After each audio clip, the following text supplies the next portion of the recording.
On a un bon micro.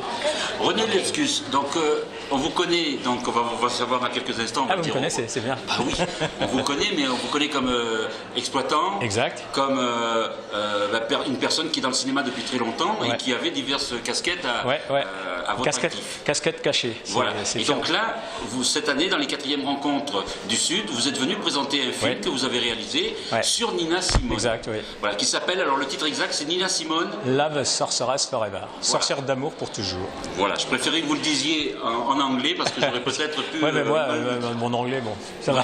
Voilà. Alors, pourquoi Nina Simone ? Pourquoi Nina Simone ? On peut dire que c'est un documentaire déjà. Oui, non, c'est vraiment en quelques mots.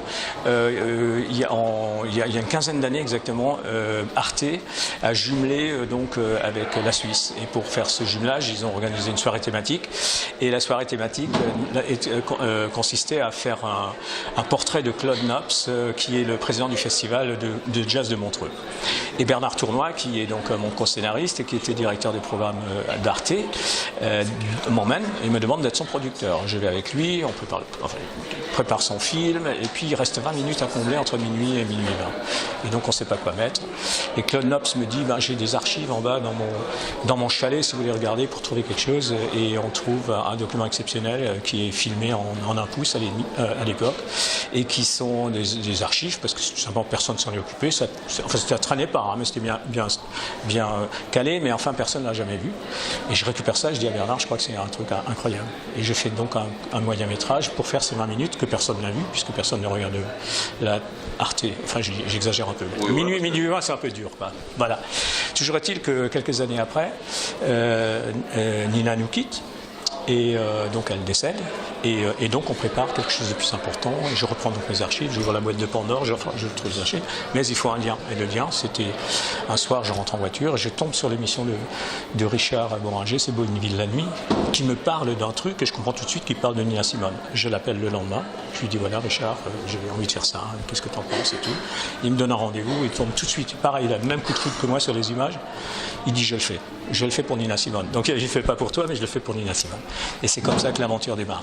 Est-ce que ça vous vexe si on vous dit que c'est plus un document qu'un documentaire ? Non, pas du tout, au contraire. Donc la différence entre un documentaire, c'est déjà pas un documentaire dans lequel on raconte la vie de quelqu'un. Pas du tout. Moi, je voulais faire un documentaire intimiste, c'est-à-dire au travers de son concert et au travers de ce que dit Richard, qui appuie fortement ce qu'elle chante, elle. Je voulais plutôt faire un voyage à l'intérieur, initiatique. Je voulais qu'elle, et dans les chansons elle l'exprime bien, et dans ce qu'elle dit elle l'exprime bien. Donc, oui, parce que c'était une personne qui parlait beaucoup sur scène. Voilà. C'est exactement ça. Donc elle parle de sa vie, donc c'est pas la peine de raconter sa vie. Elle dit comment elle a vécu, quand elle était jeune, ce qu'elle a souffert, comment elle a souffert avec ses producteurs qui lui piquaient ses disques, et ainsi de suite tout au long du film. Et l'oubli aussi, on croyait qu'elle était tombée aussi dans l'oubli. Donc elle raconte ça merveilleusement, c'est très... exceptionnel. Ouais. Et c'est ça qui m'a fasciné. Et donc j'en suis resté là, je voulais absolument pas que les gens viennent raconter sa vie. Et pourquoi cette histoire et cette rencontre avec Richard, ça a été ça. C'est-à-dire, c'est exactement lui, il appuie ça, et puis en plus il a avec ses paroles, comme il adore l'Afrique et il adore les chanteuses, donc c'était une espèce de, ça fonctionnait bien, une alchimie qui fonctionnait. Et en même temps on voit et on entend les chansons en entier. Voilà. Ça c'est rare.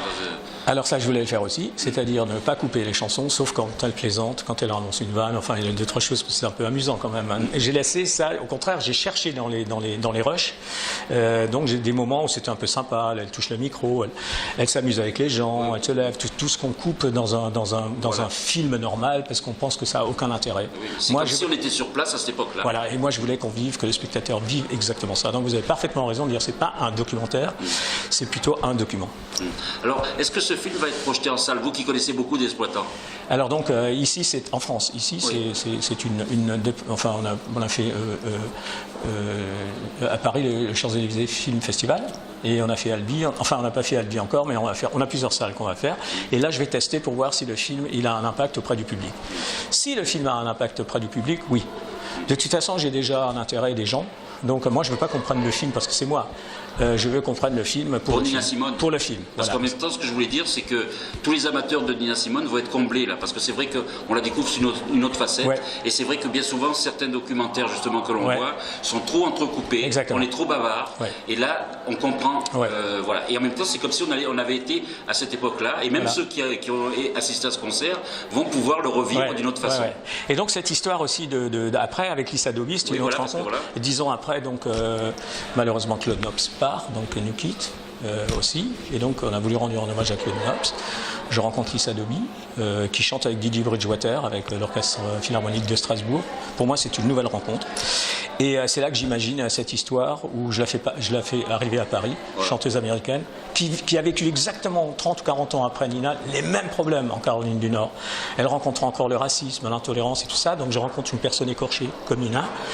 Et je dis, tiens, je vais faire encore une fois une fausse émission, c'est-à-dire que quand elle monte dans le taxi pour aller chanter au New Morning, comme par hasard, enfin ça c'est les subtilités du film, le gars il a l'émission, il dit il y a 5 ans ou 10 ans, nous quitter Nina Simone, on va vous repasser donc l'émission que Richard Moranger, c'est Bohème la nuit, avait fait il y a 5 ans ou 10 ans. Et elle vit pendant cette espèce de voyage transversal entre le Scribe et le New Morning. Elle dit quelque chose de très fort où elle ne se reconnaît pas, parce qu'elle ne peut pas. Mais toujours est-il qu'elle reconnaît les choses qu'elle a vécues elle-même. Et quand elle arrive, elle retrouve ses musiciens et elle va juste rendre un petit hommage. Elle ne cherche même pas du tout à aller rejoindre Nina. C'est pas du tout elle le sait qu'elle ne peut pas la rejoindre. Mais juste un petit hommage. Et c'est là qu'elle dit Nina Simone, Love Sorceress, Forever. Et Nina nous quitte sur ne me quitte pas. En tout cas, on vous remercie parce que les exploitants, les producteurs ont justement des... C'est vrai que quand on fait ces métiers, on peut toucher à tout. Je crois qu'il ne faut pas avoir peur. Il faut avoir des passions, il faut vivre ses passions. René Lesgus, merci beaucoup. Merci à vous. Merci.